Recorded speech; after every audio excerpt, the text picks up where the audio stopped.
The knife trembled in Cordelia Ashworth's grip as she pressed it against the throat of the man who had just signed their marriage certificate.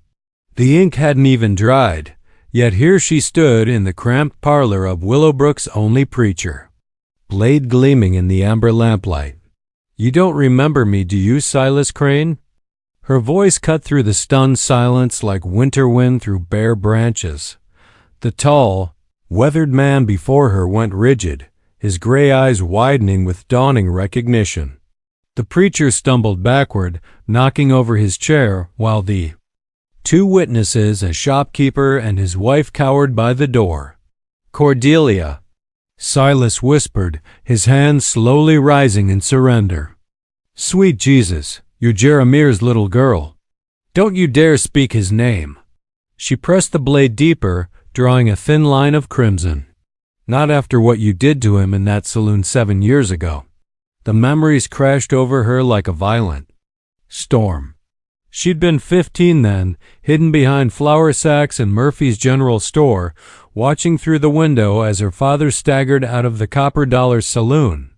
Blood had been streaming from his head, and Silas Crane had followed him out, brass knuckles still gleaming on his fists.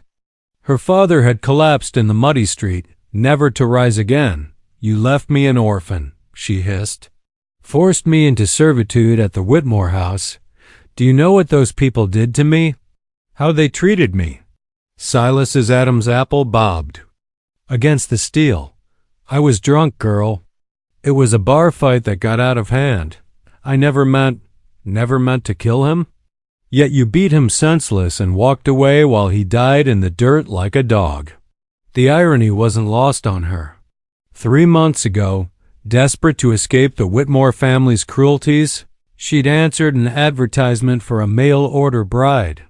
A rancher in Colorado Territory sought a wife someone sturdy, God-fearing, and willing to build a life in the wilderness.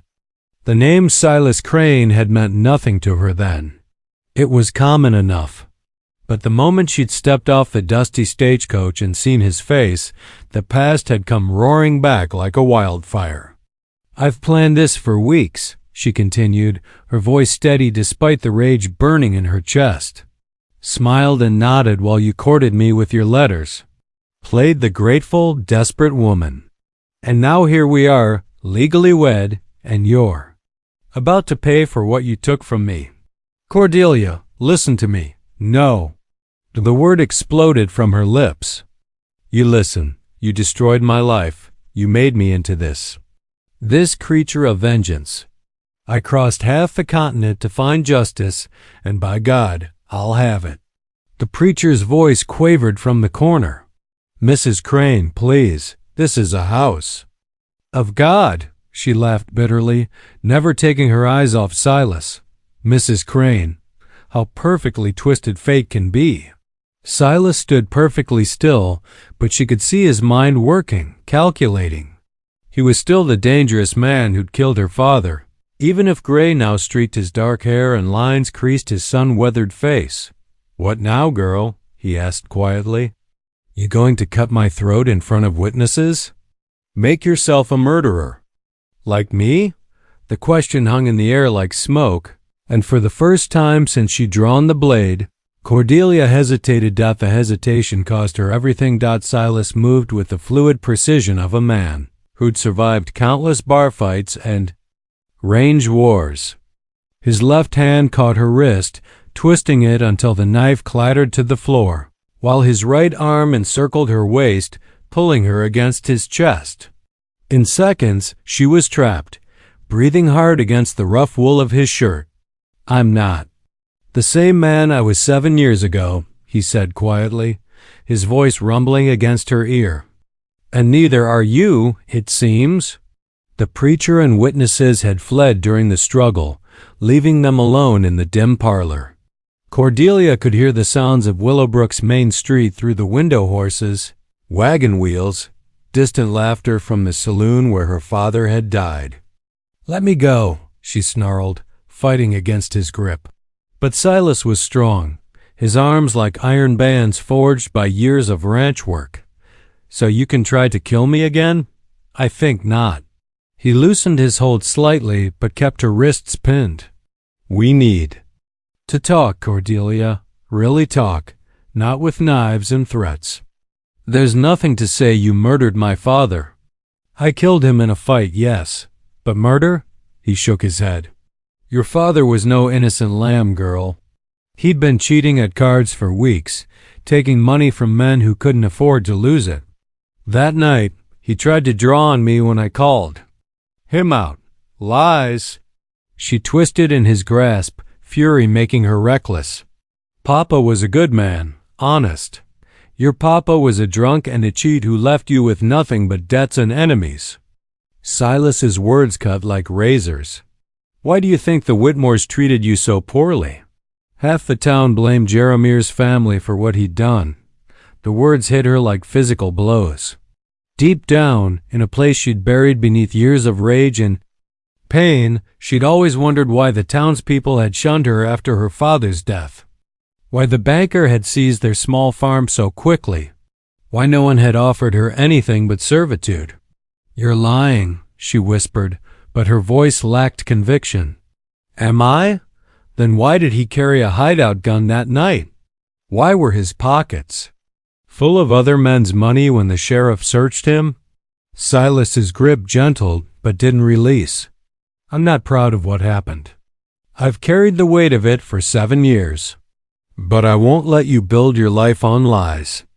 Cordelia felt something cracking inside her chest, like ice breaking under spring sun. The certainty that had driven her across half a continent was crumbling. "I saw you beat him," she said desperately. "I saw you walk away while he died. You saw me defend myself against a man who'd been stealing from honest folks. And I stayed with him until the doc arrived. When Jeremir died, I helped carry his coffin to the cemetery." Silas released her wrists and stepped back, his gray eyes sad. "You were grief-struck and 15. I understood why you needed someone to blame." The room spun around her.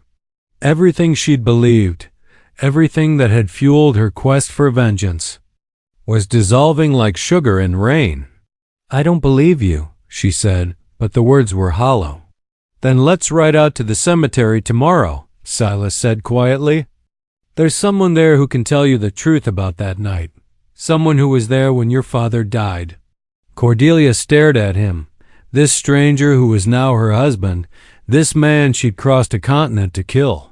In his weathered face, she saw something she hadn't expected: genuine remorse, and something that might have been compassion. "Why?" she whispered. "Why would you marry someone you knew wanted you dead?" Silas was quiet for a long moment. "Because I recognized your name when you wrote. Because I've been carrying the guilt of orphaning you for 7 years. And because maybe," he said softly, "we both deserve a chance at redemption." The cemetery lay a mile outside Willowbrook, nestled in a grove of cottonwoods that whispered secrets in the morning breeze. Cordelia rode beside Silas in tense silence, her hands gripping the saddle horn of the borrowed mare. She'd spent the night in the hotel's spare room, sleepless and wrestling with doubts that gnawed at her like hungry wolves. They dismounted near a weathered headstone that read, "Jeremir Ashworth, 1825 to 1869, father and friend." The simple inscription made her chest tighten with unexpected emotion. "Friend," she murmured bitterly. "What friends attended his burial?" "More than you might think." Silas's voice was gentle. "Including the man I asked to meet us here." As if summoned by his words, an elderly man emerged from behind a large monument. Cordelia recognized him immediately: Dr. Matthias Kellner, the town's physician who'd been ancient even when she was a child. "Miss Ashworth," Dr. Kellner said, removing his worn hat. "Or I should say Mrs. Crane now. I was sorry to miss the ceremony yesterday." "You were there that night," Cordelia said without preamble, "when my father died." The old doctor nodded, his rheumy eyes kind but serious. "I was. Silas sent word immediately when the fight ended. I arrived within minutes." Tell her what you told me 7 years ago, Silas said quietly. Dr. Kellner sat heavily on a stone bench, his joints creaking like old leather. Your father didn't die from the beating, child. He died from a weak heart, the same condition that had been troubling him for months before that night. Cordelia felt the ground shift beneath her feet. What? I'd warned Jeremiah repeatedly about his drinking, his gambling, the stress he was putting on his body. That night, the excitement of the fight, the alcohol, the rage, it all combined to stop his heart. The head wounds from the scuffle were superficial, but I saw the blood. Head wounds bleed terribly, even minor ones. Your father was conscious when I arrived. He spoke to me. The doctor's voice grew soft with memory. He was worried about you, Cordelia. Asked me to make sure you were cared for. The world tilted sickeningly. Cordelia sank to her knees beside her father's grave, years of carefully nursed hatred crumbling like old mortar. He made me promise to tell you the truth someday, Dr. Kellner continued. That he'd been cheating at cards to try to save your farm from the bank, that he was ashamed of what he'd become, and that his heart was already failing. Then why ... Cordelia's voice broke. Why didn't anyone tell me this before?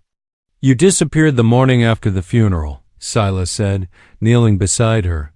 Vanished without a word. By the time I thought to look for you, you were long gone. I ran because I thought no one cared, because I thought the whole town saw me as the daughter of a murdered man. The whole town saw you as a grieving child who needed space to heal. Dr. Kellner struggled to his feet. We thought you'd gone to relatives back east. Instead, she'd found work with the Whitmores, a family who'd treated her like property, who'd beaten her for the smallest infractions, who'd made her believe she deserved nothing better. All because she'd been too proud and too hurt to stay and learn the truth.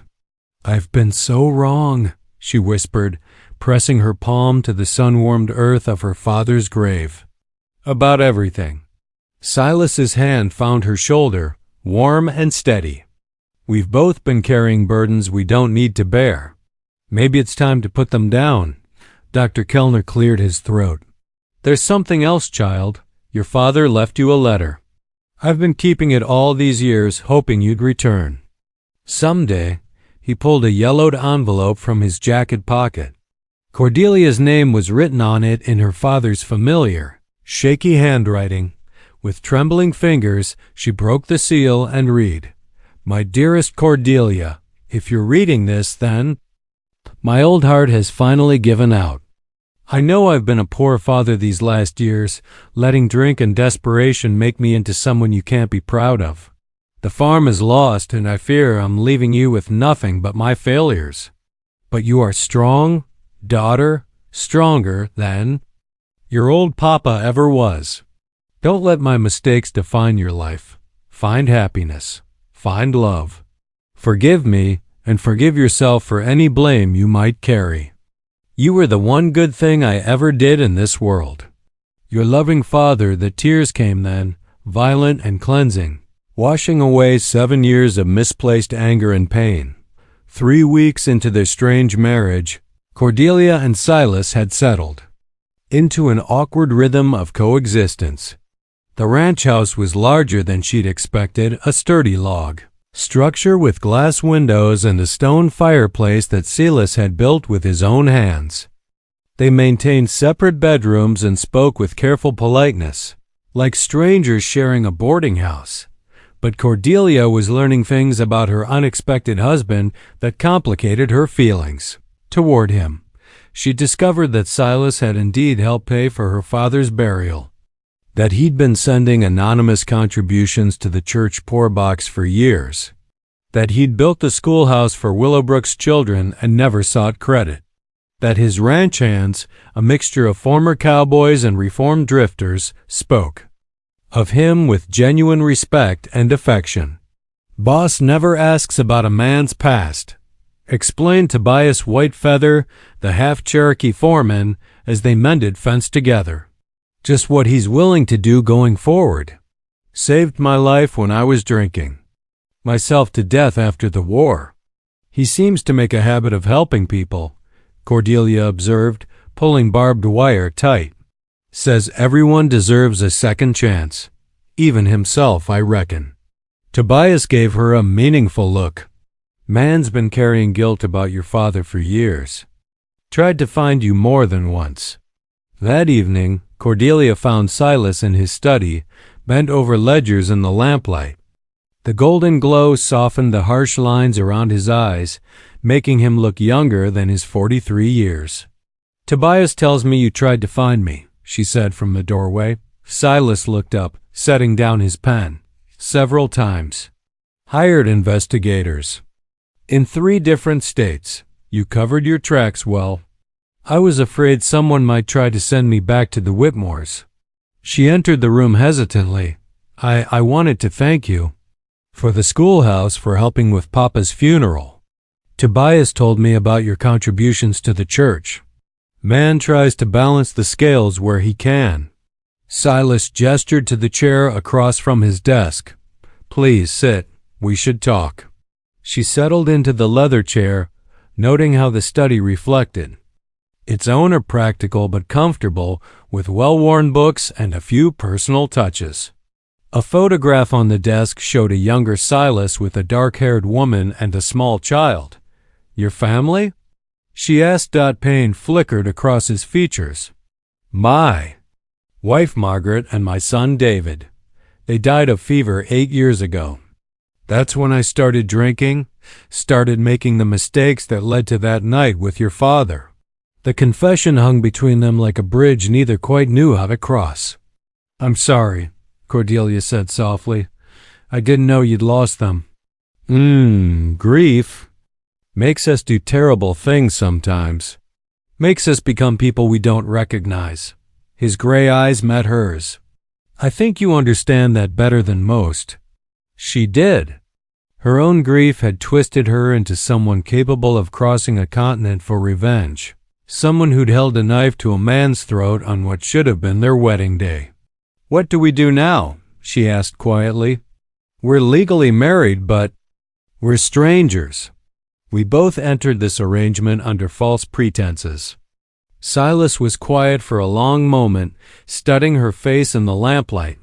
We could have the marriage annulled. I'd provide you with enough money to start fresh wherever you choose. And if I chose to stay, then we'd take it one day at a time. See if 2 wounded people might help each other heal. Something stirred in Cordelia's chest. Not love, not yet, but possibility. This man had endured losses that paralleled her own. He'd made mistakes and was trying to atone for them, just as she was learning to forgive her own father's failures. I'd like to try, she said finally, if you're willing to be patient with me. Silas smiled then, the first genuine smile she'd seen from him. I've got nothing but time, Cordelia. And maybe that's what we both need, time to discover who we really are and who we might become together. Summer bloomed across the Colorado Territory like a promise kept. Cordelia had never seen country so vast and beautiful, rolling hills, dotted with cattle, mountains that touched the sky, and wildflowers that painted the meadows in brilliant colors. Working alongside Silas and his men, she discovered muscles she didn't know she possessed and found herself laughing more than she had in years. The physical work was healing in ways she hadn't expected. Mending fences, tending the vegetable garden, helping with the cattle drives, each task grounded her in the present moment, away from the dark memories that had consumed her for so long. You're a natural rancher, Silas observed one evening as they sat on the porch watching the sunset. Never would have guessed you'd spent years as a house servant.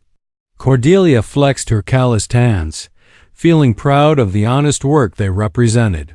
The Whitmores never let me do anything but scrub floors and empty chamber pots. This feels like real purpose. Purpose suits you. Silas's voice was warm with something that might have been admiration.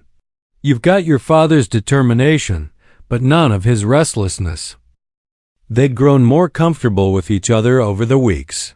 their conversations ranging from ranch business to books to dreams for the future.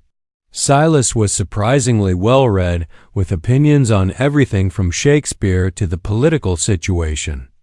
Back east, Cordelia found herself looking forward to their evening talks more than she cared to admit, but it was the small gestures that truly began to thaw her heart. The way Silas always made sure she had the last cup of coffee. How he'd repaired her father's old watch without being asked. The wildflowers that appeared on her breakfast table every few days, picked during his early morning rides. One day, while she was hanging laundry, Cordelia heard shouting from the direction of the main pasture. She dropped the wet sheets and ran toward the commotion, her heart pounding with sudden fear. She found Silas pinned beneath his horse, the massive animal having stumbled into a prairie dog hole. The stallion was struggling to rise, its weight crushing Silas's leg against the rocky ground. "Don't move," she shouted to the ranch hands who were approaching with ropes. "If you spook him, he'll thrash and make it worse."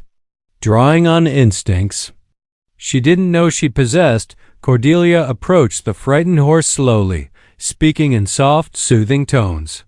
She'd watched her father gentle wild horses as a child, before drink had stolen his skills and his confidence. "Easy, Thunder," she murmured, reaching for the stallion's bridle.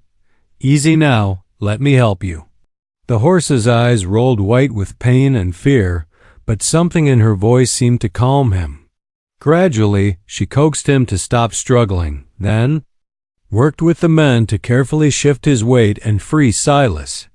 When they finally pulled him clear, Silas's leg was bent at an unnatural angle. He'd lost consciousness from the pain. "Get Dr. Kellner," she commanded, taking charge with an authority that surprised everyone, including herself. "Tobias, bring the wagon. Carefully now, we need to get him to town." The next 3 days blurred together in a haze of worry and exhaustion. Dr. Kellner had set the broken leg, but infection was always a risk, and Silas burned with fever that made him delirious. Cordelia barely left his bedside, cooling his forehead with damp cloths and forcing medicine between his cracked lips. In his delirium, Silas spoke of many things: his dead wife and son, his regrets about her father, his hopes for their future. Together, words of love he'd never spoken while conscious spilled from him like water from a broken dam. "Don't leave me, Cordelia," he whispered during the worst of it. "I know I don't deserve happiness, but I love you. God help me, I love you."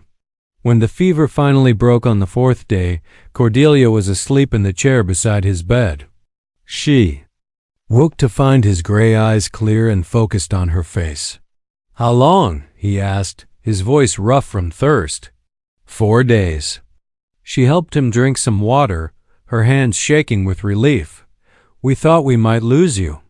"Sorry to put you through that." He caught her hand in his, studying her face. "You saved my life out there. Thunder would have crushed me if you hadn't." Calmed him down.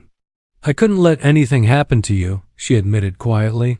"Somewhere along the way, you became important to me, Silas Crane." Something shifted in his expression, hope and tenderness warring with uncertainty. "Important enough to consider making this marriage real?" Cordelia looked at this man who'd shown her kindness when she'd offered him only hatred, who'd been patient when she'd been broken, who'd given her space to heal while healing himself. In his eyes, she saw the future she'd never dared to dream of: love born not from passion alone, but from mutual respect, shared pain, and the choice to build something better together. "Yes," she whispered, leaning down to kiss his forehead. "Important enough for that."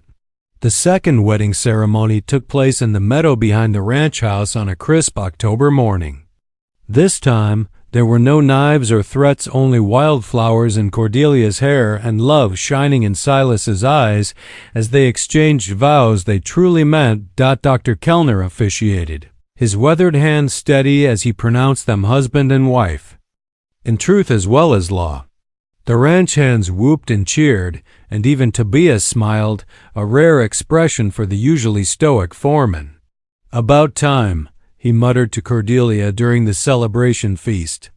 "Man's been mooning over you like a lovesick calf for months. Has he now?" Cordelia glanced across the yard to where Silas was deep in conversation with some neighbors who'd come to celebrate. Even after 4 months of marriage, the sight of him still made her pulse quicken. Woman would have to be blind not to see it. "Question is, how do you feel about him?" It was a fair question, one Cordelia had been asking herself for weeks. What she felt for Silas was different from the desperate infatuations of her youth, deeper, more complex, built on a foundation of shared trials and mutual respect. "I love him," she said simply, the words feeling right on her tongue. "I didn't expect to, but I do." That evening, as the last guest departed and the ranch hands retreated to the bunkhouse, Cordelia found herself alone with her husband in the house they truly shared now. The awkwardness of those first weeks had long since faded, replaced by an easy intimacy that felt as natural as breathing. "Regrets?" Silas asked as they stood together on the porch, watching stars emerge in the darkening sky. "Only one," Cordelia said, turning to face him. "That I wasted so much time on hatred when I could have been living." "You weren't ready then. Neither was I." His arms encircled her waist, pulling her close. "Maybe we both needed to be broken before we could heal each other." They'd talked often about their pasts in recent weeks, her years of servitude, his drinking after his family's death, the mistakes that had led to that fateful night 7 years ago. Pain shared, they discovered, was pain diminished. "I want to write to the Whitmore family," Cordelia said suddenly. "To forgive them." Silas raised an eyebrow. "After what they did to you?" "They treated me cruelly because they were cruel people. Not because of anything my father or I had done. But carrying anger toward them is like drinking poison and expecting them to die." She smiled up at him. "A wise man once told me that everyone deserves a second chance." "Wise man" sounds like a fool, Silas said, but his eyes were warm with pride. "Perhaps, but he married well." Their kiss was soft and sweet, full of promise for the years ahead. When they finally broke apart, Cordelia rested her head against Silas's chest, listening to the steady rhythm of his heart. "I have news," she said. Quietly, Dr. Kellner confirmed it yesterday. She felt Silas go still beneath her. "What kind of news?" "The kind that means we'll need to add a room to the house. And perhaps invest in a rocking chair." For a moment, silence stretched between them. Then Silas's arms tightened around her, and she heard his sharp intake of breath. "A baby?" His voice was rough with emotion. "Our baby." Cordelia looked up at him, seeing tears glisten in his gray eyes. "Are you pleased? Pleased?" He laughed, the sound full of wonder. "Cordelia, I thought I'd never have a family again. Never have someone to love or children to carry on when I'm gone." He cupped her face in his hands, his touch infinitely gentle. "You've given me more than I ever deserved." "We've given each other exactly what we needed," she corrected. "A chance to start over. To build something beautiful from the ashes of our mistakes." As autumn deepened into winter, they began planning for the baby's arrival. Silas converted the small storage room adjoining their bedroom into a nursery, crafting a cradle with his own hands from lumber cut on their land. Cordelia sewed tiny clothes during the long evenings, her heart full of anticipation. Spring returned to the Colorado Territory with a vengeance, bringing wildflowers, newborn calves, and the lusty cries of Margaret Ashworth Crane, named for both Silas's first wife and Cordelia's father. The baby had her mother's dark hair and her father's gray eyes, and she ruled the ranch house with an iron fist despite weighing barely 6 pounds. "She's got your stubborn streak," Silas observed one morning as he walked the floor with her fussing daughter. Won't sleep unless she's being held. And your determination, Cordelia replied from the kitchen where she was preparing breakfast. Listen to those lungs, she's definitely a crane. The ranch had prospered over the past year. Word of Silas's fair treatment of his workers had spread, and he'd attracted some of the best hands in the territory. The cattle were healthy, the horses were breeding well, and they'd even started a small operation selling fresh produce to the growing town of Willowbrook. But more than material success, they'd found something neither had believed possible: complete contentment. Their love had grown slowly and steadily like the cottonwoods by the creek, putting down deep roots that would weather any storm. A knock at the door interrupted Cordelia's musings. Tobias stood on the porch, hat in hand, looking uncharacteristically nervous. "Morning, Mrs. Crane. Boss around?" "He's upstairs with the baby. Is everything all right?" "We've got visitors. 3 men rode up about 10 minutes ago, asking for you specifically." Tobias's expression was grim. "They've got the look of bounty hunters about them." Cordelia's blood chilled.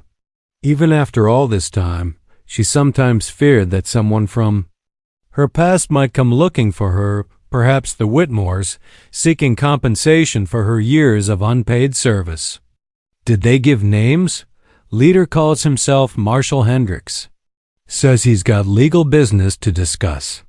Silas appeared at the top of the stairs, having heard voices.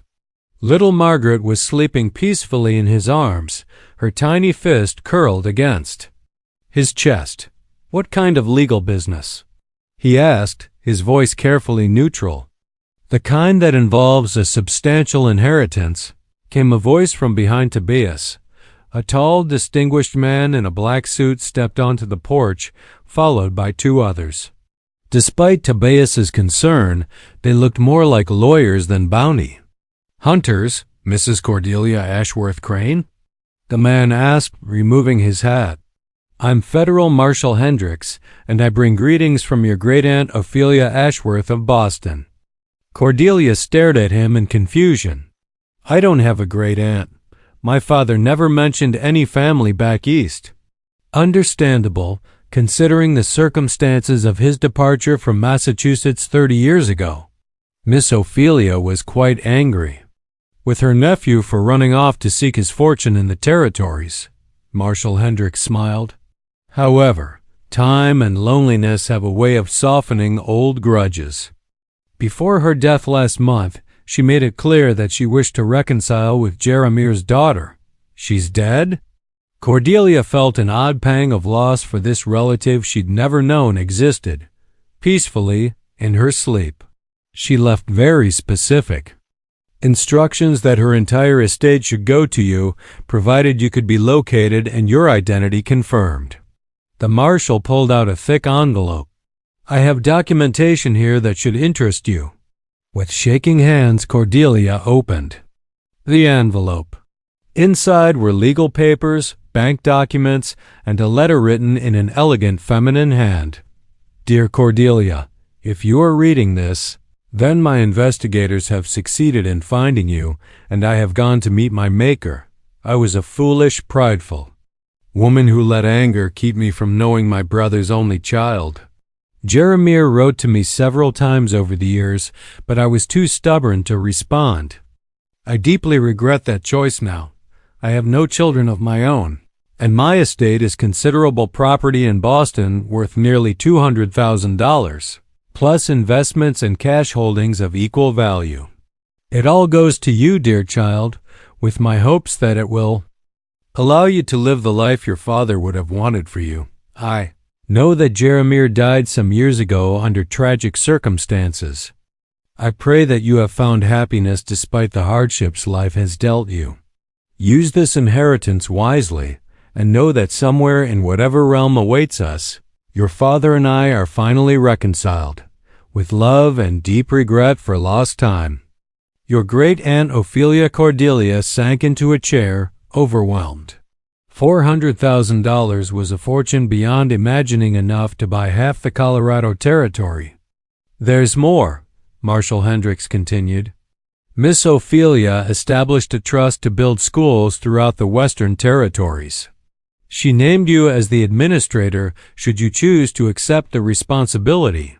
Silas descended the stairs, carefully, still holding their sleeping daughter. That's quite an inheritance, sweetheart.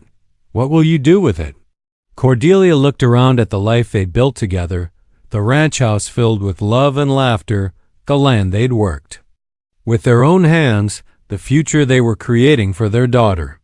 Then she thought of all the children in remote settlements who had no schools, no teachers, no chance at education.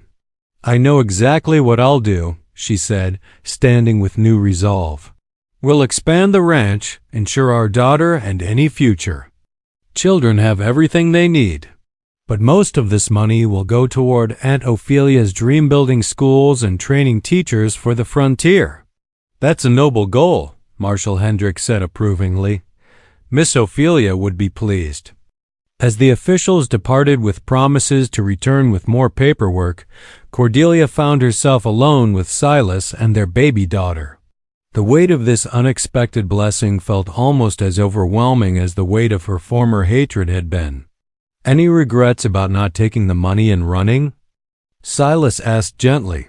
Cordelia looked at her husband, this good man, who'd shown her that love could grow from the most unlikely soil, and at their perfect daughter, who represented hope for the future. None whatsoever, she said firmly. My real inheritance isn't money, Silas. It's this family, this life we've built, this chance to make a difference in the world. Everything else is just a tool to help us do that. As the sun set over their ranch, painting the Colorado sky in shades of gold and crimson, Cordelia reflected on the twisted path that had brought her to this moment. She'd come to Willowbrook, seeking vengeance, and found redemption instead. She'd married a stranger and discovered her soulmate. She'd let go of hatred and embraced love. Sometimes, she mused as Silas's arms encircled both her and their daughter. The most beautiful destinations were the ones you never planned to reach. In the distance, a coyote howled its ancient song, and Cordelia smiled.